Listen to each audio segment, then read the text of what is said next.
सच बता दीजिए कि आपको इनकाउंटर करने का आदेश किसने दिया था, गोली मारने का आदेश किसने दिया था। पूरा बिहार, पूरा देश आप लोगों को माफ कर देगा। मामले में जो भी सामने चीजें दिख रही हैं उसमें पुलिस मामले में दोषी है और ऐसे दोषियों के ऊपर मुझे लगता है कि कड़ी से कड़ी कार्रवाई हो। वो गोल्डन नाम का कोई नेता है, वो धरना देने वाला है। मैं तेरे को चैलेंज करता हूँ, तू एक बाप का औलाद है तो जाओ पहले उस पासवान जी के बच्चों को इंसाफ दिलवा के आओ। एसडीएम से भरत तिवारी की लड़ाई हुई थी क्या? क्योंकि कहा जा रहा है कि 1400 करोड़ का मामला, क्योंकि कई लोगों को ये जानना जरूरी है कि आखिर ये प्रकरण हुआ क्यों। शायद भरत तिवारी एक ऐसा जरिया है जिसके माध्यम से वो भ्रष्टाचार उजागर हो जाता, जिसको दबाने के लिए प्रशासन ने साजिश किया और भरत तिवारी को इस दुनिया से हटा दिया। बिलोटी में 1400 करोड़ में से अगर 1300 करोड़ का गबन हो रहा है, आप समझिए कि पूरे देश में हजारों लाखों करोड़ की जब योजनाएं चल रही है तो उन योजनाओं में क्या हो रहा हो। भरत तिवारी को लेकर के आपके जहन में जब भी चर्चा होती है, क्या लगता है भरत तिवारी कैसा लड़का है? हमें चाहिए न्याय उस भ्रष्टाचार के खिलाफ, जिस भ्रष्टाचार के लिए हमारा भाई आज इस दुनिया में नहीं है। हमें उस माँ के आंख का आंसू का बदला चाहिए। 1350 करोड़ रुपया एक व्यक्ति का औकात नहीं है लूट ले, इसमें पूरा टीम काम कर रहा है, यहाँ से लेके पटना तक। नमस्कार, मैं हूं अमित सिंह और आप देख रहे हैं स्वराज पोस्ट। देखिए, अभी स्वराज पोस्ट की टीम पहुंच चुकी है भोजपुर का वही बिलोटी गांव जहां पर भरत तिवारी का फेक इनकाउंटर हुआ था, और मेरे पीछे भरत तिवारी का वही घर है जहां पर वो तमाम वीडियो वायरल हुए थे, जिसके बाद कई तरह के सवाल लोगों ने शुरू किया। लेकिन भरत तिवारी के इस प्रकरण के बाद सचिन बाबा ने, मुझे लगता है कि 3 दिन तक अनशन जारी रखा, आमरण अनशन रखा, और उसके बाद लोगों के समझाने बुझाने पर भरत तिवारी की मां ने खुद कहा कि बेटा इस तरह से नहीं होगा। मैं आपकी भावना का कदर करता हूं, लेकिन फिर आप उठिए और ठीक है, हम लोग न्यायिक प्रक्रिया की जांच की मांग करेंगे, लेकिन ऐसे नहीं। सचिन बाबा हमारे साथ है। सचिन, जब आपको ये जानकारी मिली भरत तिवारी को लेकर के, सोशल मीडिया पर वो एक्टिव थे, आप भी सोशल मीडिया पर एक्टिव रहते हैं, भरत तिवारी को लेकर के आपके जहन में जब भी चर्चा होती है, क्या लगता है भरत तिवारी कैसा लड़का था? शुरू में जब जब शुरू में सर इनका वीडियो देखे थे ना, जो बंदूक खोला, तो थोड़ा सा मुझे भी अजीब लगा, नहीं होना चाहिए था ऐसा। बाद में जब हम लोग विशेष रूप से समझने का प्रयास किए और उनका जब पुराना वीडियो देखे तो सर पता चला कि बहुत बड़ा राज है जिसको प्रशासन के द्वारा, सिस्टम के द्वारा और सरकार के द्वारा छुपाया जा रहा है। और शायद भरत तिवारी एक ऐसा जरिया है जिसके माध्यम से वो भ्रष्टाचार उजागर हो जाता, जिसको दबाने के लिए प्रशासन ने साजिश किया और भरत तिवारी को इस दुनिया से हटा दिया गया। सचिन, आपने मुंडन भी करवा लिया, इमोशनल आप हैं, जज्बाती हैं सर। हम लोग बचपन से बीजेपी को वोट दिए हैं। मेरे पापा, दादा, चाचा, चाची घर भर बीजेपी में शामिल है। इस विश्वास का विसर्जन करा दिए, श्राद्ध करा दिए ना, जो विश्वास बचपन से उन लोगों के प्रति था। सम्राट चौधरी जी को दुश्मन थोड़े हैं मेरे, नहीं है। वो एक ही गलती की है, हत्यारा को हत्यारा नहीं बोले, फेक इनकाउंटर को फेक इनकाउंटर नहीं बोले। उन्होंने सच बोलने का हिम्मत नहीं किया। उन्होंने कहा सर कि अपराधी को गोली मारना जरूरी है। याद कीजिए, आपके ऊपर भी अपराधी का आरोप है, आपको भी तो नीतीश कुमार गोली नहीं मारे थे, आपके ऊपर भी जांच हुआ होगा, न्यायालय होगा, तभी तो आप अभी तक मुख्यमंत्री की कुर्सी पर गए हैं। एसडीएम से भरत तिवारी की लड़ाई हुई थी क्या? क्योंकि कहा जा रहा है कि 1400 करोड़ का मामला, क्योंकि कई लोगों को ये जानना जरूरी है कि आखिर ये प्रकरण हुआ क्या। क्योंकि कई लोग, देखिए, इसमें अलग अलग एंगल दे रहे। कई लोग कह रहे हैं नहीं, भरत तिवारी पागल था। अब देखिए, बाकी लोग, दुनिया में जो चीजें जाएगी, लोगों को उतना तो एक तो वक्त नहीं है और लोग पता नहीं क्या समझ पाएंगे। इसलिए मैं चाह रहा हूँ कि वो तमाम बातें जानी चाहिए। भरत तिवारी ने कहा भी था कि देखिए, और भरत तिवारी का हंसते हुए वीडियो भी मैंने देखा है जिसमें वो कह रहा है कि देखिए मुझे लोग पागल बता रहे हैं। आप बताइए कि भरत तिवारी लड़ाई कौन सी लड़ रहा था? 1400 करोड़ का मामला क्या था? एसडीएम से क्या, किस तरह से लड़ाई हुई, क्या कुछ हुआ? समझने का प्रयास कीजिएगा कि हम यहाँ तो काफी दिन रहे हैं। शुरुआत में जो न्यूज बना, कहीं ना कहीं अधूरा रहा मेरा न्यूज, जिसको पूरा करने के लिए हम उस जगह पे गए जहाँ बाढ़ आया था भैया। वहां बाढ़ जब आया 1 से 1.25 साल पहले, तो 400 परिवार बेघर हो गए।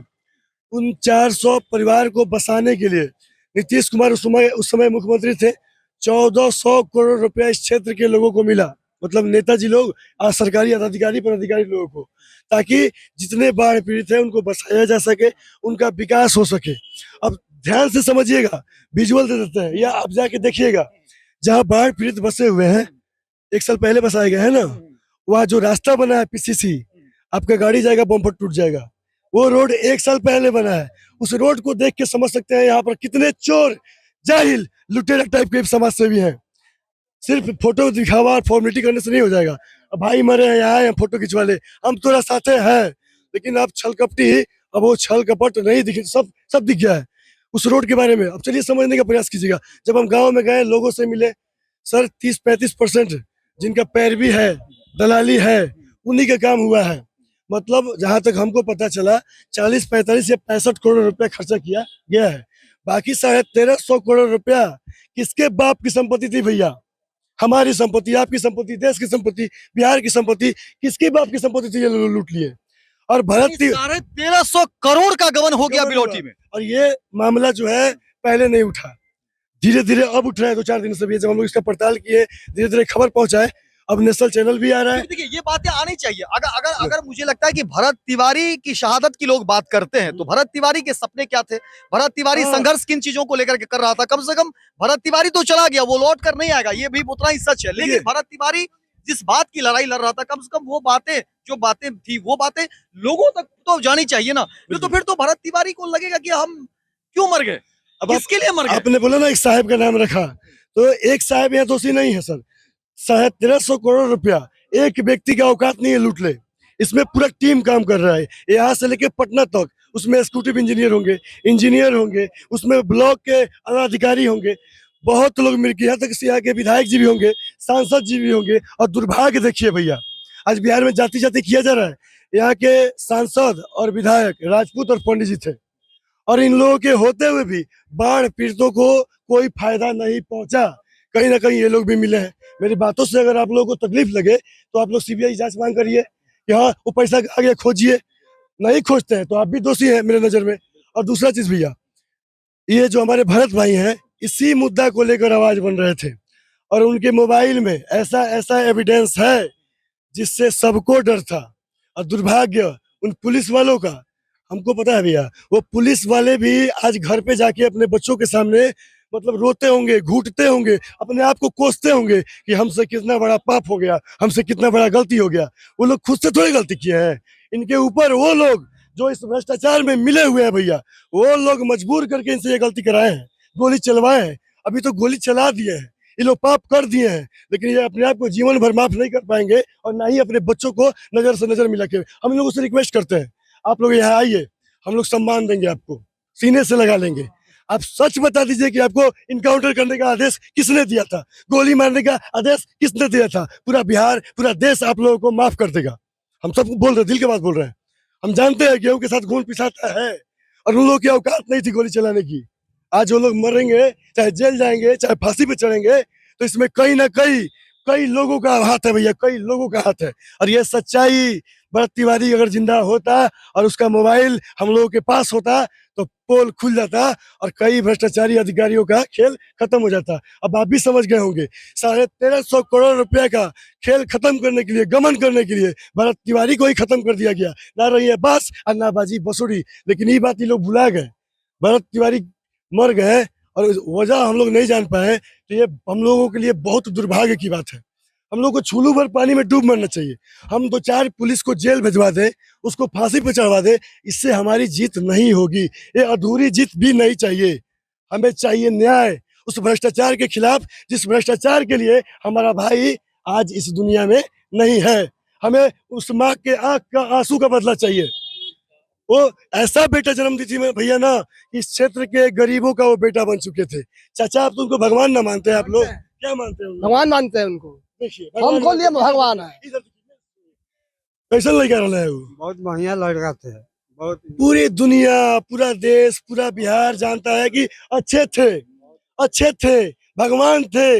लेकिन भ्रष्टाचारियों को अच्छा लगेंगे, वो पापियों को अच्छा लगेंगे। और सम्राट चौधरी जी का अभी भी बोल रहे हैं, एक गलती है, आप लोग गलत का साथ दे रहे हैं। और सब जब आप गलत का साथ दीजिएगा ना, तो हर बिहारी के मुंह से गलत ही निकलेगा। आप सही को सही और गलत को गलत बोलिए, पापी को पापी और अच्छा को अच्छा बोलिए। ये देखिए, मैं दर्शकों को बता दूं, क्योंकि जो भी बातें चल रही थी और फैक्ट्स जाने चाहिए, सच जाने चाहिए। भरत तिवारी जाहिर तौर पर अब दोबारा वापस आ तो नहीं सकता है, लेकिन ये हम सब की जिम्मेदारी है कि जो सच है, जो फैक्ट्स है, वो सामने आने चाहिए। और अब देखिए, जो लोगों से बातचीत हुई है, कहा जा रहा है कि 1400 करोड़ का जो फंड आया था उसमें बड़ा भ्रष्टाचार हुआ। अधिकारियों ने खूब लूटपाट मचा दी थी और उस लूटपाट की भनक भरत तिवारी को लगी है और भरत तिवारी वही लड़ाई लड़ रहा था। आपके सामने भैया ऑन कैमरा बोल रहे हैं माननीय सम्राट चौधरी जी, आपका जूता मेरा सर, आपका जूता मेरा सर। हम माफी मांगेंगे, थूक के चाटने के लिए तैयार है।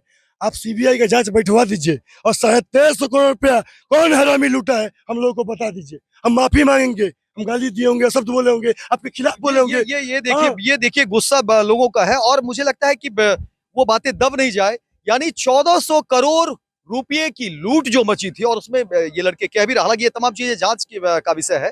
कहा जा रहा है कि हो सकता है कि उसमें 100 करोड़ का कुछ काम हुआ हो, 65 करोड़। लेकिन लगभग 1300 करोड़ का गबन कर लिया गया है। अब समझिए ये इस मामले को मुझे लगता है कि आप तमाम लोग शेयर करिए, क्योंकि सिर्फ बात बिलौटी और भोजपुर की नहीं हो रही है, ये पूरे देश के मुझे लगता है कि बजट की हो रही है। क्योंकि अगर बिलौटी में 1400 करोड़ में से अगर 1300 करोड़ का गबन हो रहा है तो आप समझिए कि पूरे देश में हजारों लाखों करोड़ की जब योजनाएं चल रही है तो उन योजनाओं में क्या हो रहा होगा। एक चीज और बोलेंगे भैया, ये कुछ लोग भरत तिवारी भाई का पैर खींच रहे हैं, चाहे जो ये आंदोलन में मिल रहे हैं आ रहे हैं, उनको गाली गलौज कर रहे हैं। आपको भी पता होना चाहिए और पूरे देशवासियों को पता होना चाहिए और बिहार वासियों को पता होना चाहिए। ये जितने हरिजन गरीब बस्ती के लोगों के नेता हैं उन लोगों को बताना चाहते हैं कि लेटेस्ट न्यूज, बिहार शरीफ में 2 पासवान परिवार के साथ बहुत गलत हुआ है और ये गरीबों के नेता, अति पिछड़ा के नेता वहां नहीं गए हैं। 15 दिन से 2 भाई एक साथ मर गए। वीडियो दिखाएंगे तो रोआ खड़ा हो जाएगा, आपको भेजते दिखा दीजिएगा, रोआ खड़ा हो जाएगा। ऐसे मल पर तोड़ा जा रहा है, हाथ काटा जा रहा है, ये जीभ काटा जा रहा है। वो वीडियो मेरे पास है, एविडेंस। हम जय गए थे वहां, न्यूज बना के आए। एक ब्राह्मण का लड़का भी गया था वहां न्यूज बनाने के लिए, एक पासवान जी के लिए। तो क्यों नहीं एक ब्राह्मण का लड़का गरीब अति पिछड़ा दलित के लिए लड़ाई लड़ा, तो क्या आप लोग का फर्ज नहीं है उसके साथ खड़ा होने के लिए? ये नेताओं के चक्कर में मत पड़िए, ये नेताओं का कोई जाति नहीं होता है भैया। ये नेता खुद को बोलते हैं आपका नेता, कहाँ गए, क्यों नहीं जा रहे उस पासवान जी के पास? एक गोल्डन नाम का कोई नेता है क्या? एक गोल्डन नाम का कोई नेता है, वो धरना देने वाला है। मैं तेरे को चैलेंज करता हूँ, तू एक बाप का औलाद है तो जाओ पहले उस पासवान जी के बच्चों को इंसाफ दिलवा के आओ। हम तुम्हारे साथ धरना पर बैठेंगे, तुम्हारे साथ बैठेंगे। राजनीति से ऊपर उठकर गरीबों के लिए काम करो भैया, भेजिए इन लोगों को बिहार शरीफ। तो देखिए जातीय चश्मे से जो लोग देख रहे हैं उनके लिए भी है कि आप जातीय चश्मे से किसी भी चीज को नहीं देखें और इस ऐसे मामले में फिर सच दब जाती है और फिर आम आदमी का जब आवाज ही दब जाएगा तो फिर लोकतंत्र के मायने क्या हो जाएंगे। इसलिए मुझे आप तमाम दर्शकों से गुजारिश है, आप सब सवाल करना शुरू करिए, क्योंकि जब देखिए हो क्या रहा है कि आजकल हम लोग सवाल नहीं कर रहे हैं। ये लोकतंत्र जो है ये आम आदमी के लिए ही है और आम आदमी जब सवाल नहीं करेगा गोली मार दिया जाएगा सर। भरत तिवारी इसीलिए तो हो रहा है, इसीलिए तो हो रहा है। बच्चे चलिए गुस्सा में क्रोध में कई सारे बच्चे वीडियो बनाए, सरकार और सिस्टम को कुछ बोले, सरकार का क्या फर्ज बनता है? पहले इंसाफ दिलवाइए इस परिवार को, तब उन बच्चों पर केस कीजिएगा।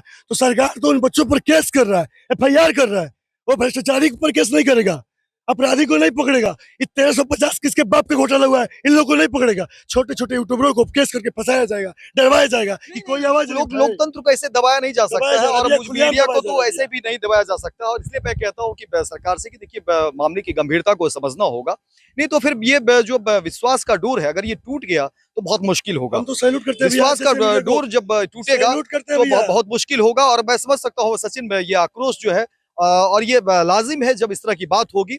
इसलिए देखिए पुलिस के ऊपर दाग लगे हैं, वर्दी के ऊपर दाग लगे हैं और ऐसा नहीं है कि तमाम पुलिसकर्मी गलत है, लेकिन चंद पुलिसकर्मी जिसने वर्दी पर दाग लगाया है उसके ऊपर कार्रवाई होनी चाहिए। लोग फांसी की बात कर रहे हैं, लोग सजा की बात कर रहे हैं, लेकिन जाहिर तौर पर इस पूरे मामले में जांच तो होनी चाहिए, लेकिन जांच में जो देरी हो रही है उसको लेकर के लोग व्यग्र हो रहे हैं, लोग क्रोधित हो रहे हैं। और मुझे लगता है कि समय रहते अगर इस मामले को पर कार्रवाई नहीं हुई, समय रहते जांच पर कोई फैसला नहीं हुआ तो हो ना हो ये मामला और उग्र होता जाएगा और फिर मुश्किल होगी। और ये अगर ऐसा होता है तो ये लोकतंत्र के लिए खतरा है और ये कहीं ना कहीं दुर्भाग्यपूर्ण होगा। आप तमाम दर्शकों से यही कोशिश होगी कि आप सब अपनी राय और अपनी टिप्पणी उस पूरे मामले पर करिए और ये जानने की कोशिश करिए कि भरत तिवारी 1400 करोड़ की लड़ाई लड़ रहा था जिसमें भ्रष्टाचार के कई सारे मामले थे, कई सारे अधिकारियों की मिलीभगत थी और इन्हीं को लेकर के भरत तिवारी रात दिन लगा हुआ था और तमाम वैसे चंद भ्रष्टाचारियों ने मिलकर भरत तिवारी के खिलाफ साजिश रची और उस साजिश का